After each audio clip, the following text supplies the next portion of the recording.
Hey everyone, this is Brainwaves. In this tutorial I'm going to show you how I use background elements or fills to make my drops sound fuller. This also helped to create a lot of movement and flow throughout the whole drop, which is very important. So for this scenario I got this drop that I'm working on without any fills, and basically what I'm going to do is I'm going to start filling it out as I normally would. So you can check what type of sounds I'm using, where I'm placing them, why I'm placing them there, and all of that. So at the end of the video we will compare the drop with and without the fills. So yeah, let's get started. This is the drop that we will be working on. Let me put it like from the build up.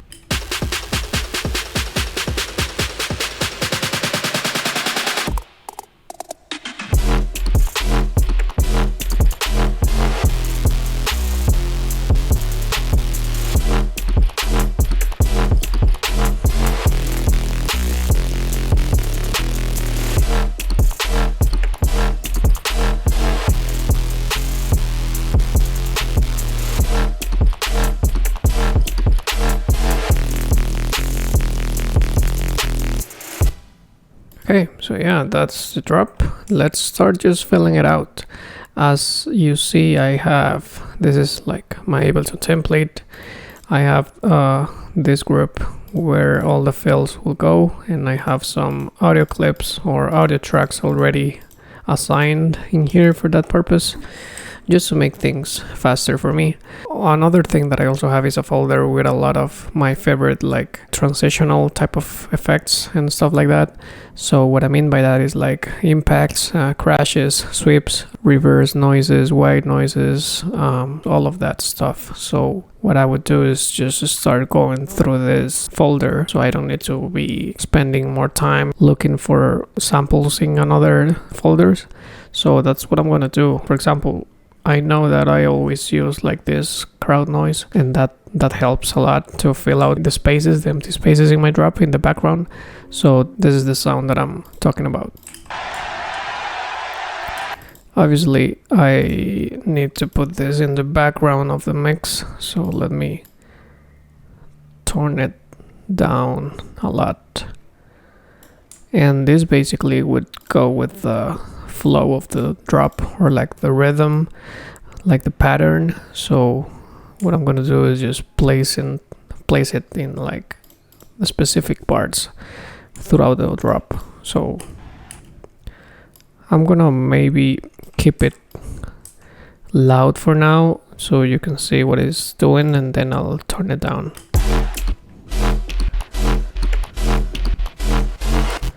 I'm gonna place it in like these hits to accentuate like the energy of those hits.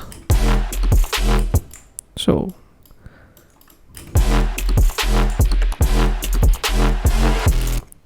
and then since this is more like a sustained bass with a melody, I'm gonna use it throughout the whole section.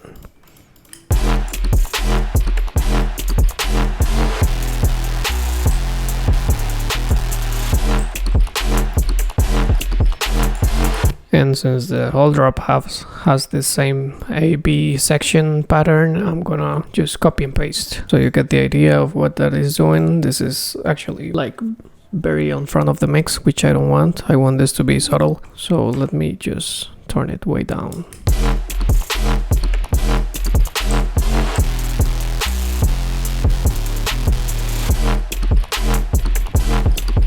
So something else, this is very common, just place like reverse, crashes, or sweep noises and all of that like at the end of every section. So like in this part where the B section starts, I could put like something here like reverse impact or something like that to make like this transition sound better. So for example,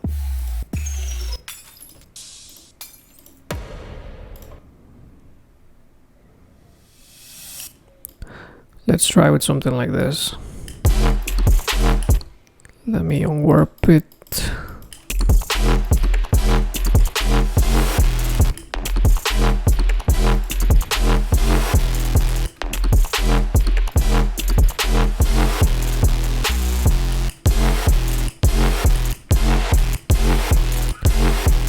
Yep, that sounds good. And then at the beginning of the next section, I would put like some crash or some effect that liberates like that tension. That would be like a crash or a glass break or something like that, or an impact.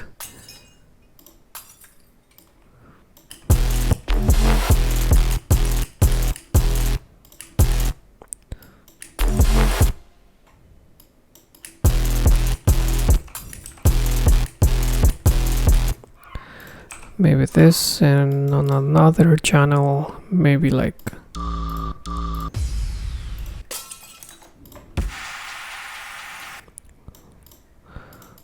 something like this, but without the low end. I don't want low end in there.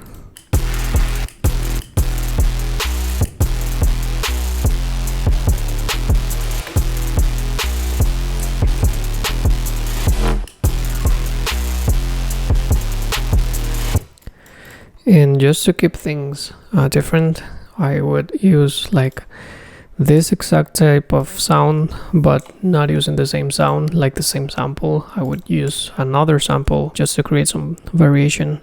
So something along this line, the lines of a sound like that.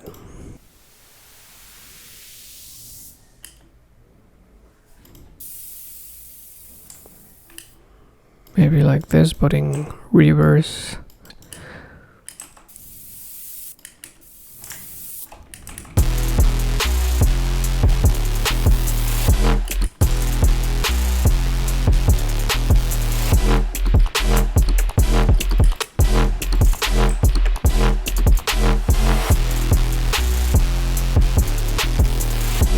Okay, yeah, sick. I think this break glass could have like maybe some dub echo.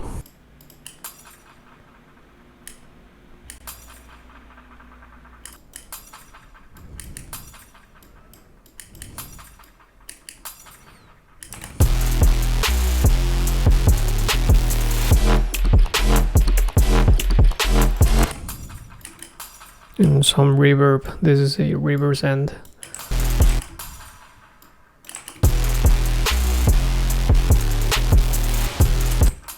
Also at the very beginning of the drop, I could use another impact or crash or something like that. Thinking crash would be the best.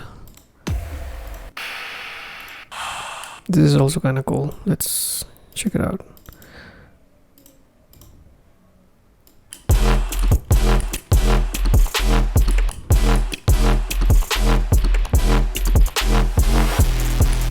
What about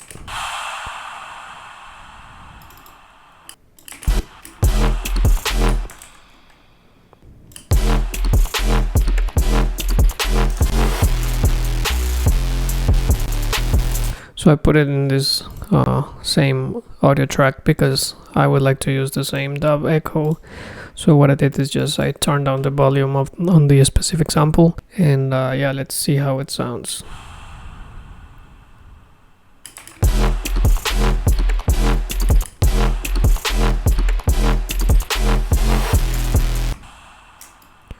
What I'm doing in here is just moving like the beginning of the sample and finding like the right spot.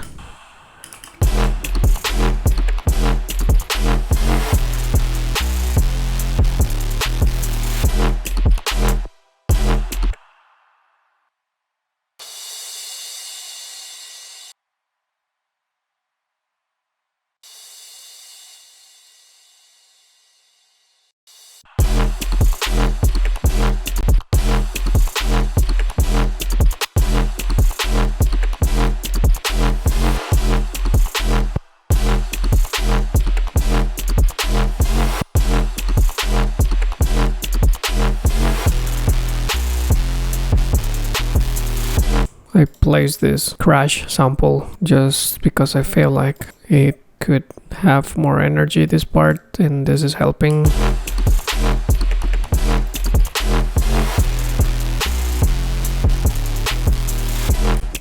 I'm thinking that this section could also have like another kind of ambience in beneath. Actually, I have like this siren sound, I think, in the build-up that I could use. Yeah, I could maybe use that.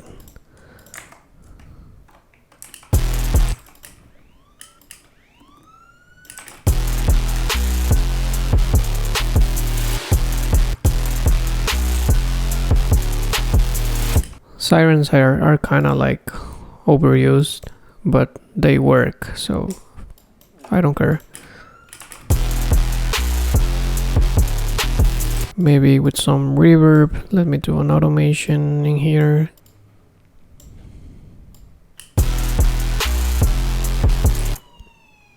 Now that I use this sample in here, I kind of want to use it for the rest of the track, but you know, not like in this same way, maybe just doing kind of what I did with the background crowd noise. So maybe just something like this.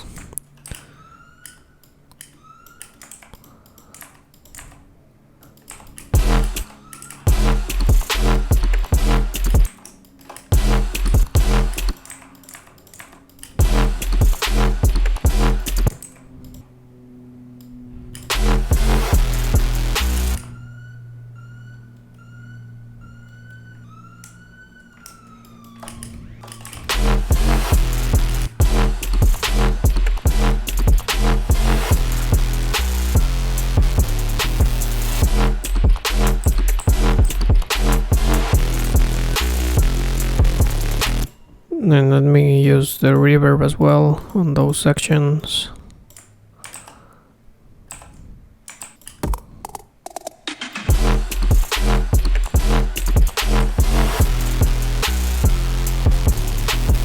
I'm gonna copy this one over to the next section, and then for the second half I'm gonna maybe reuse some of them and change another ones, and that way I have like consistency, but I'm also keeping things a little bit different every time. Let's just copy these ones over. I'm thinking that can stay, but I'm gonna use another like sample for this part.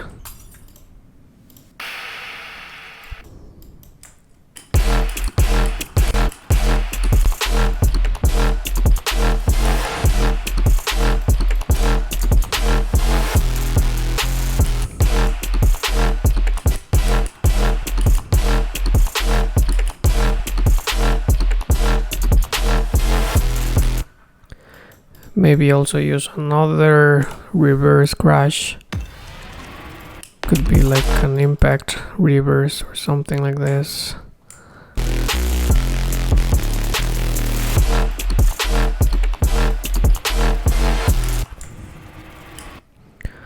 I'm cutting the low end on every single track because I don't want low end in my fills.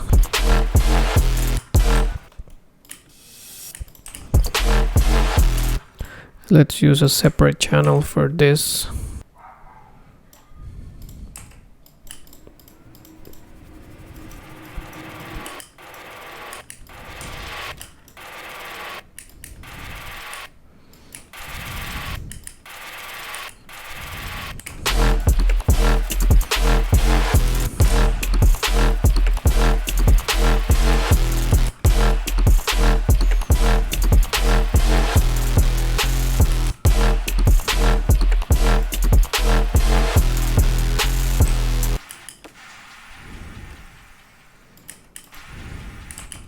Okay, let's see what I can change in this one. I'm thinking I could reuse this at the end of the section, put it in reverse.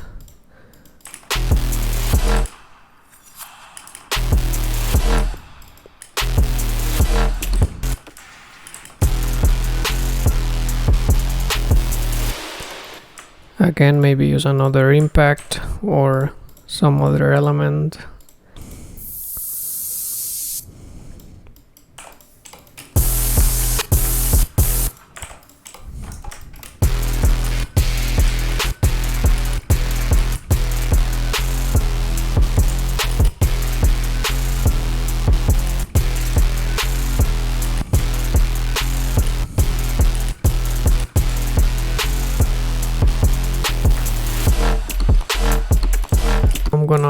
fill out the first 4 bars and then I'm gonna copy them over. So that would be something like this. Okay, let's just hear it all from the top and see what I think we could add or delete or modify or whatever.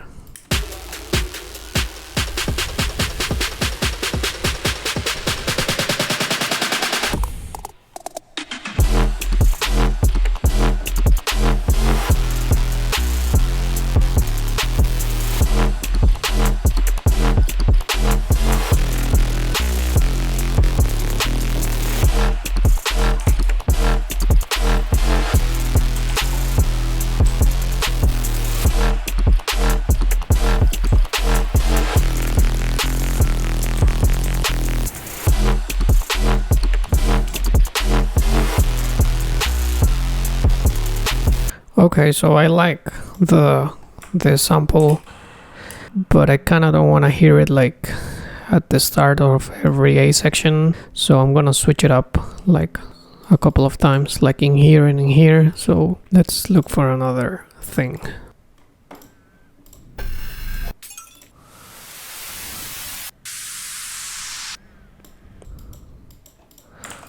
So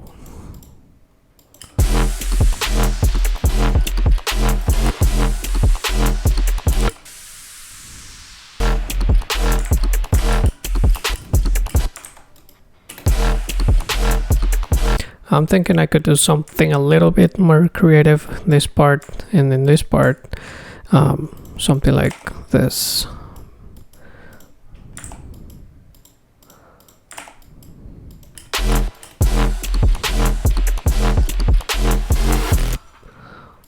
I don't know, let's just to make things a little bit more like dynamic, maybe. Yeah, I think that's kind of cool.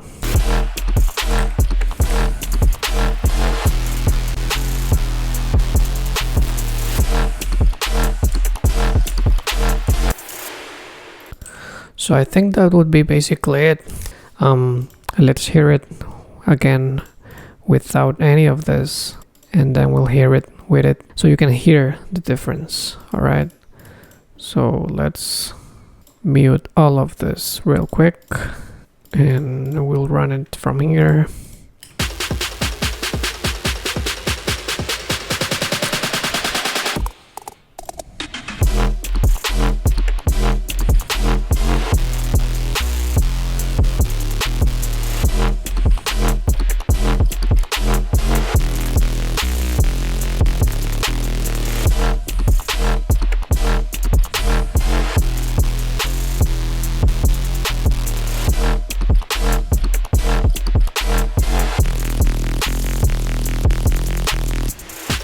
Now let's hear it with it.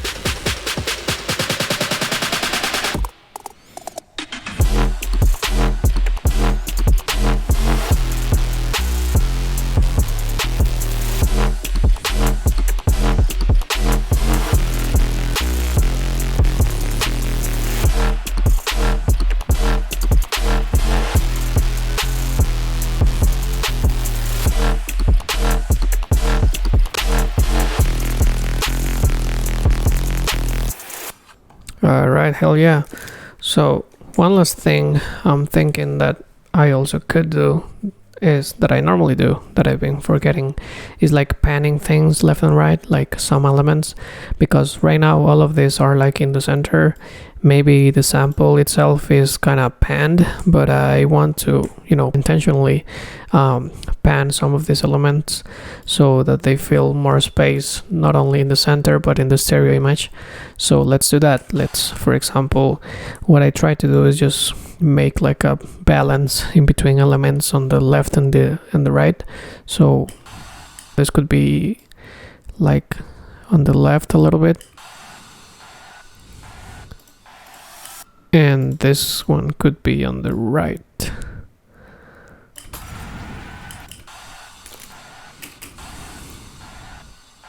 And maybe this one could be panning left and right a little bit, something like this.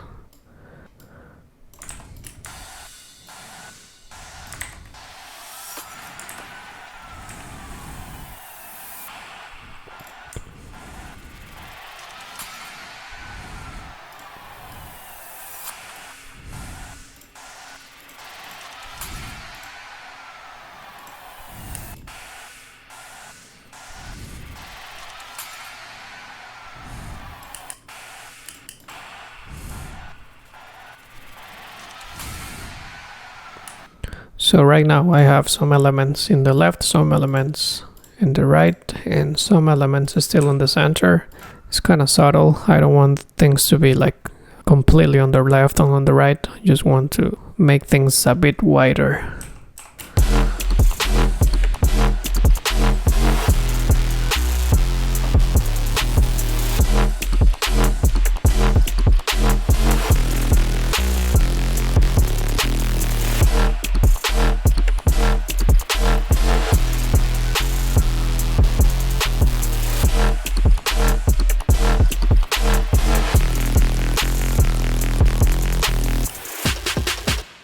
So yeah, I think that would be it for this one. Obviously, there's another ways to make your drop sound fuller, coming to like layering and maybe using reverb throws as I'm doing in here. However, like the purpose of this video was to show you mainly how the background elements or the fills could really help your drop stand out and make it feel and sound fuller.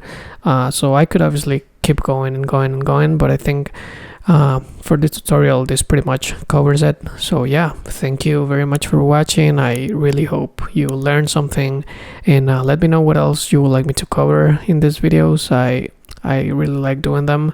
So yeah, please leave a like, comment, subscribe, and I'll see you around.